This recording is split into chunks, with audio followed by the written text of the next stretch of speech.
Hello and welcome to my video tutorial series where I'm covering some of the basic concepts you should understand to be an effective manager. In this lesson we'll be talking about those things we have to do every single day in business regardless of what we're doing. It's all about making decisions. And to get started with that, I think it's imperative that we first understand, well, what is a decision? What is a decision? It is just simply a choice that is made from among available alternatives, and the process that we go through to select that alternative is the decision making process. This is just that process of identifying and choosing alternative courses of actions, and as a manager we need to make sure we utilize all the tools we have available to us so that we're making the correct decision. We need to understand that the decisions that we make are affecting not just ourselves, but the organization as a whole and all of the stakeholders that are involved in that decision making.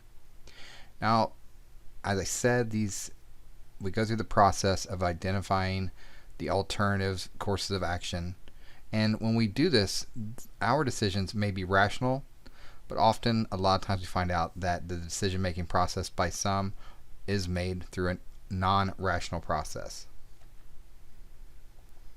Well, how do we go about making those decisions? Let's take a look at this model here. This rational model of decision making, which sometimes is going to be called the classic model or classical model of decision makings, it simply explains how managers should make decisions. This model assumes that managers are going to make logical decisions that will be the optimum in furthering the organization's best interests, not personal interests. There are 4 stages, as you can see here, to this process. The first stage is identifying the problem or the opportunity. Problems are going to be difficulties that inhibit the achievement of our organization's goals. Opportunities are situations that present possibilities for exceeding our existing goals. And then to change conditions from the present to the desirable is simply a matter of diagnosis or analyzing the underlying causes that we can identify. Step 2, we need to think up alternative solutions. After you as a manager have identified the problems or the opportunities and diagnosed its causes, you need to come up with alternative solutions. You are going to want to consider both the obvious and the creative options. Stage 3, this is where we're going to evaluate alternatives and then select that solution.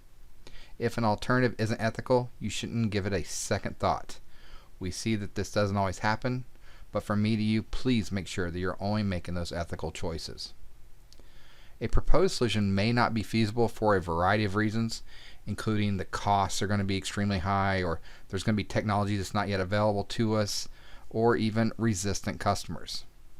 If the solution ultimately will not be effective in the long term, a short-term good enough solution may not be the best option. And then with stage 4 here, this is where we're going to implement and evaluate the solution that we've chosen. With some decisions, implementation is straightforward, but for others, the implementation can be quite difficult. Now, for our implementation to be successful, you need to plan carefully and be sensitive to those that are going to be effective. You also need to follow up and evaluate the results of the decision and take action. If it's not working, there are some possibilities. You may need to just give it some more time, you may need to change it slightly, or you may simply need to start over or try another alternative that's been identified. Obviously, there are some limitations to this rational model. This rational model is very prescriptive. It's describing how managers ought to make decisions, not how managers actually go through making those decisions. This rational model makes 3 unrealistic assumptions. Managers have complete and error-free information about all the alternative courses of action and their consequences. Of course we don't. Managers are also able to make an emotional analysis with no prejudices or emotional blind spots. And third unrealistic assumption is going to be that managers are able to make the best decision for the organization. We all know that these assumptions are unrealistic, but when we take our training and we use our ethics, we are going to make the best decision that's possible for the organization at that time. And that leads us to the non-rational decision making. The non-rational models of decision making explains how managers do make their decisions. They assume that decision making is nearly always uncertain and quite risky, making it difficult for us as managers to make optimum decisions. The non-rational models are descriptive rather than prescriptive. They describe how managers actually go about making their decisions. There are two non-rational models, and those are satisficing and intuition model. With the satisficing model, managers seek alternatives until they find one that is satisfactory, even though it may not be optimal. Then with the intuition model, you've probably heard the term going with your gut. That's intuition. It's simply making a choice without the use of conscious thought or some type of logical inference. Intuition can stem from our expertise, that explicit and tactic knowledge about a person, a situation, or a decisional opportunity, and we call this a holistic hunch. And we can also base our intuition on feelings. This is that involuntary emotional response to those same matters, and we call this the automated experience. The benefit of intuition is that it can speed up our decision-making process when those deadlines are tight, and it can be helpful when resources are quite limited. A drawback of intuition is that others may not see our logic, and therefore it might be hard to convince them that our decision makes sense based on our expertise and or our feelings. Unfortunately, there are a lot of high-profile scandals that have spurred interest in the ethical decision making. Many companies currently have or are in the process or should be looking at an ethics officer, and obviously this is going to be in a very large company. And an ethics officer is just someone who's trained about matters of ethics in the workplace, particularly about resolving various ethical dilemmas when they're faced. More and more companies are creating value statements to guide its employees as to what constitutes desirable business behavior by the organization. Managers today must try to make sure their ethical decisions are not just lawful, but stand to the principles of their and the business's ethics.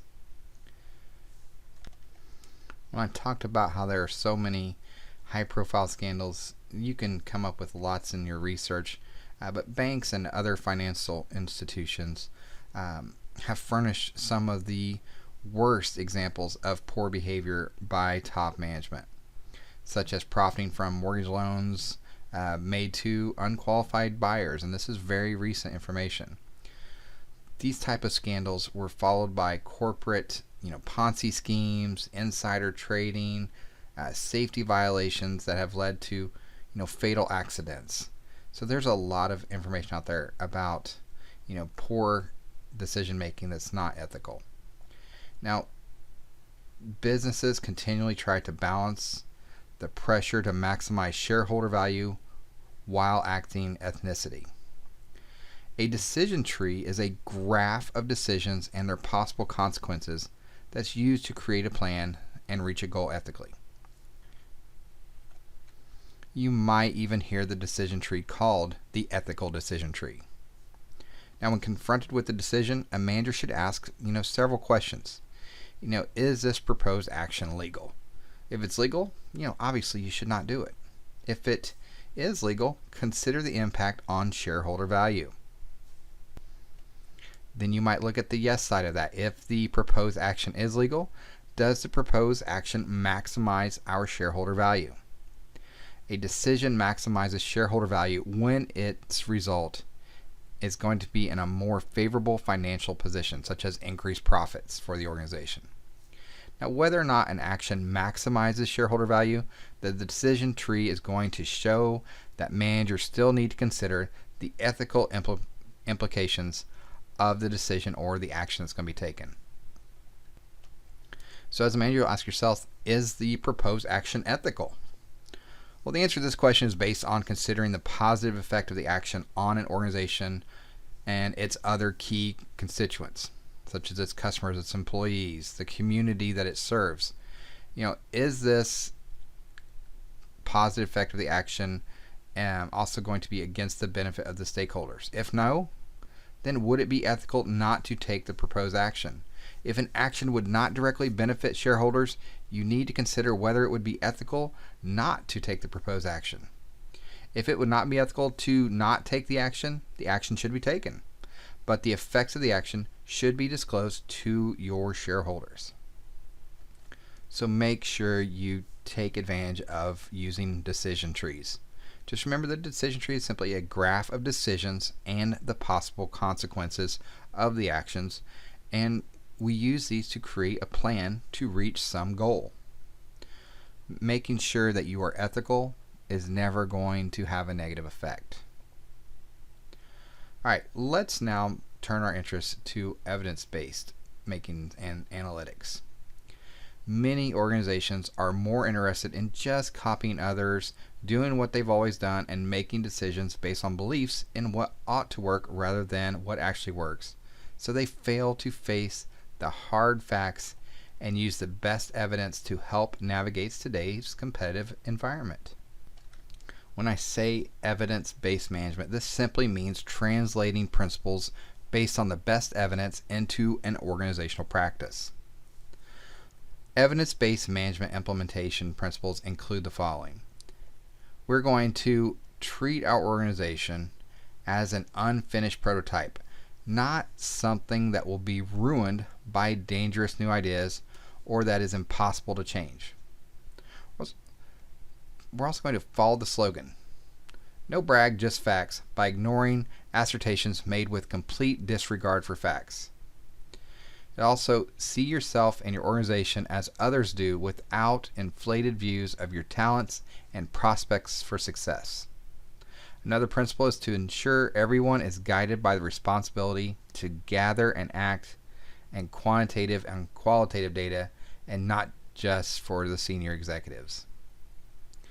Next, you need to sell evidence-based decision making by using vivid stories to tell the preferred practices. Now, if all else fails, slow the spread of bad practices through so-called evidence-based misbehaviors. And then lastly, use the best diagnostic questions. What happens when people fail? Now, there are challenges to evidence-based, such as there can be too much evidence, or there's not enough good evidence. The evidence just doesn't quite apply, or people are trying to mislead you, or you are trying to mislead yourself. Maybe the side effects outweigh the cure. The purest application of evidence-based management is the use of analytics, which are just a term that's used for sophisticated forms of business data analysis. Some examples of analytics are going to include portfolio analysis, in which an investment advisor is going to evaluate the risk of various stocks, and a time series forecast that predicts future data based on patterns of historical data. There are three key attributes among analytics competitors, and they are that they go beyond simple descriptive statistics and they use modeling. They have multiple applications to support many parts of the business, and they support from the top management. Another term I want to bring up is predictive modeling, and this is those data mining technique that's used to predict future behavior and anticipate the consequence of any type of change. The technique of using predictive modeling is very essential in taking advantage of all the data available and performing those future behaviors, or those predictions of those future behaviors. If we take what we have and we can apply it, then we can make better decisions for our future decisions. Now let's move into talking about that big data. And big data are just stores of data so vast that the conventional database management system cannot handle them.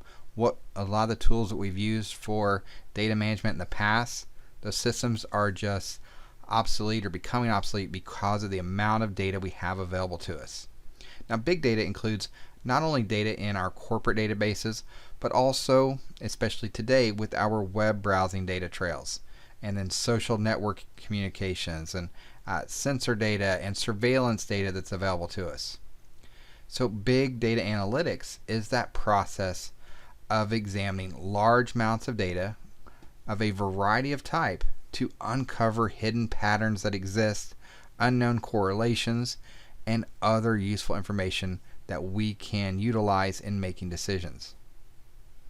Now, among some of the uses of big data analytics are the following: with the analyzing consumer behavior and spurring sales, or improving hiring and personnel management, exploiting data such as farm data, advancing our health and medicine, or aiding in public policies. We have so much data available to us, especially in a global competitive market where we have even more customers and more data available to us, that we must use that information so that we can stay competitive. All right, now let's move on to talking about decision-making styles. And a decision-making style reflects the combination of how an individual perceives and responds to that available information. One model of decision-making styles bases it on two dimensions: value orientation and tolerance for ambiguity.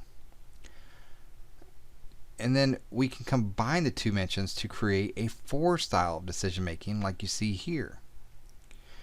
Combining those, we can see that we have directive, analytical, conceptual, and behavioral. With directive, people with this style have low tolerance for ambiguity and are oriented towards tasks and technical concerns. These type people are efficient, they're logical, they're practical, and systematic in their approach to solving their problems. And they can also be autocratic and focus on the short run. The analytical style, these people like a lot of information and alternative choices and may overanalyze that situation. They tend to take longer to make decisions, but also respond well to new or uncertain situations. With the conceptual decision-making style, these people have a high tolerance for ambiguity and focus on the people's social aspects of a work situation. These people tend to adopt to a long-term perspective and rely on intuition and discussions with others to acquire more information. Now, this conceptual style can foster an indecisive approach for decision-making. And then lastly, the behavioral decision-making style. People with this style work well with others. They're supportive and receptive to suggestions. Because they tend to be non-confrontational, they may also adapt a wishy-washy approach to the decision-making process. Now, very few people have only one dominant decision-making style, and there is not a best decision-making style that simply applies to every situation. You can use knowledge of these styles to understand yourself, influence others, and to deal with conflict. The understanding of the decision-making styles will just help you in your decision-making styles and understand how others are making their decisions. I think it's important here to talk about another decision-making model, and that's with artificial intelligence. And this is just that potential of devices, like drones and home appliances, to be able to make their own decisions and act independently of our human oversight and any type of direction from us. The ability for something else based on programming to be able to make decisions like we as humans. Now, AI could aid in reducing the decision-making biases that we face. There, very valuable applications where AI could aid in human decision-making, evaluating models and simulations to make predictions. Could be, obviously we've seen it with driverless cars. We have seen it in medicine. Or what about thinking about marketing and pricing strategies? Now, while AI is great, and the thought of having these programmable devices that are able to make decisions like we would does come with some risks, and it could come, as a risk could include such things as the malicious use of AI, such as that of stalking someone, or just the use of manipulating the programming of AI to do something other than what it was intended to. And just like any other computer malicious attack, there's always that fear, because it is programming, that someone could manipulate that with harmful intent. So it is something we have to think about, even though the pros, the uses of AI is, we've just touched the surface of it, but there is so promising that we have to keep in mind the use of AI in business and decision making. Now, obviously, I have talked about the individual decision making as well as, the programmable decision making. Well, let's talk about group decision making. Using a group to make a decision offers some obvious possible advantages, and I'll talk about 5 of those. Now, for these benefits to happen, the group must be made up of a diverse group of participants, not just people who all think the same way. And by having that diverse group, we can look at those advantages of being able to use groups in our decision-making process. Now, one advantage, obviously, is that a group possesses much more information and knowledge than just a single individual can have if they're trying to make decisions on their own. And individuals with these different backgrounds and experiences bring varied perspectives to diagnosing and solving of our problems. A group of people can brainstorm or otherwise bring greater intellectual stimulation and creativity to the overall decision-making process that is usually possible with one person acting alone. So if we have a lot of people, we're going to be simulating much different ideas because others are bringing in much different perspectives and have, experiences that one individual may not have. Participating in a decision increases the group members' understanding about why a decision is going to be made or why it's being made. And the last one that's an advantage of us group making is if you've been part of the group that has bought into the final decision, you're more apt to be committed to seeing that the course of action is going to be successfully implemented. Now, obviously, with advantages, there's going to be disadvantages too that we can identify, such as the quality of a group's decision can be influenced by a few vocal people who try to dominate the discussion. This happens in a lot of different group decision making and team processes, and we just have to make sure that we understand how to get everyone involved and make sure everyone buys in to the group decision making process, not just personal agendas. Another disadvantage is that groups are prone to what's known as groupthink, which occurs whenever group members strive for agreement among themselves just for the sake of being unanimous and avoiding accurately assessing the decision situation. So try to avoid groupthink. And then another disadvantage is that groups often satisfice by seeking a decision that is good enough rather than the best decision. And the last disadvantage I want to bring up is about goal displacement. This can occur when consideration other than the primary goal rise to the fore, such as rivals trying to just simply win an argument. Now let's take a look at some characteristics of group decision making. If you're a manager delivering whether or not to call a meeting for group input, there are several characteristics that you should be aware of when it comes to groups. Groups take longer to make decisions and can be less efficient. Group size affects decision quality because the larger the group, the lower the quality of the decision can be. Groups just may be too confident, and it can lead to what I was just mentioning earlier with groupthink. Decision-making accuracy is higher when group members know a good deal about the relevant issues, or if the group leader can weigh members' opinions. As managers, we should also consider using certain guidelines in using groups in our decision making. If additional information would increase the quality of the decision, involve those people who can provide that needed information. If acceptance within an organization is important, involve those individuals whose acceptance and commitment are very important. And when it can increase development, involve those individuals whose development is important.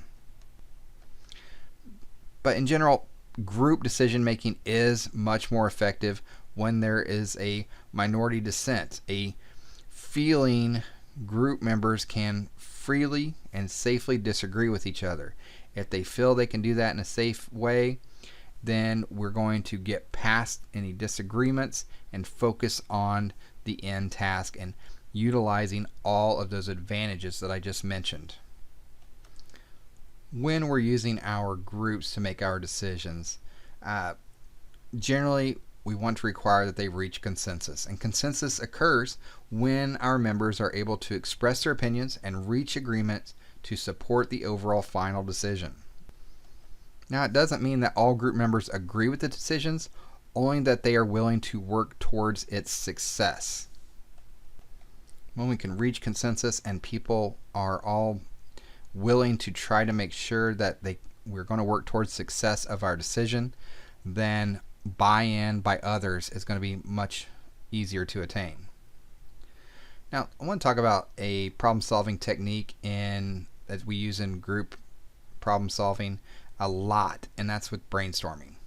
Now, we brainstorm as individuals as well, but as a group, when we have all these different experiences and expertise coming together, the brainstorming techniques can be used to help our groups generate multiple ideas. When we have multiple ideas, that means we have multiple options and very vast amount of alternatives for solving problems than we would probably as just an individual. Now, the technique of brainstorming consists of having the members of the group meet and review a problem to be solved. The individual members are then asked to kind of silently generate ideas and then collect those ideas and display those ideas to the group, and then we can critique and evaluate those ideas as a group. If we're not able to do it, as a group face to face, obviously we can use a technique of electronic brainstorming. Sometimes you'll hear this term used, brain writing, and this is where your group members come together over, through using the internet to generate ideas. And when we have a lot of people in a group that are, let's say, global, this is what we're going to use, obviously. And sometimes this can be difficult because of time constraints and different things that are going on in those different areas that we have to make sure we're cognizant of. But making sure that we're, involving everyone and taking everybody's ideas and analyzing those is going to help everybody feel part of the group, and then hopefully we can reach that consensus where everyone's going to support that decision. Now, even though brainstorming can encourage the expression of many useful new ideas, it can also waste time generating a lot of unproductive ideas. And as an effective manager, we need to make sure that we can help sort out those unproductive ideas, but not make people feel like they were not important. They just may be an idea that is not right for this situation, but we might be able to use it somewhere else. When you're in this brainstorming phase, build on the ideas of others. Encourage participants to extend ideas by avoiding buts and using ands, and encourage the ideas, the thinking making, because an individual alone is typically not going to be able to effectively come up with the best solution, which is why we involve group decisions and using brainstorming sessions and various teams and applying what we understand of decision making so that we can best reach those organizational goals. Thank you for following along in this video. I hope you found some of the information helpful and insightful, and that you want to go out and do some more researching, and that you can apply this information whenever you're faced with decision making. And just remember some of the key things I talked about, and how we have individual group thinking, or individual decision making and group decision making, and how the more we have can be positive, it can be negative, but the overall goal should just be to solve the problem and make sure we are reaching our organizational goals and that we're being ethical in how we're doing it. Thank you for following along, everyone. Take care, and good luck in your pursuit of more information and being a better, more effective manager.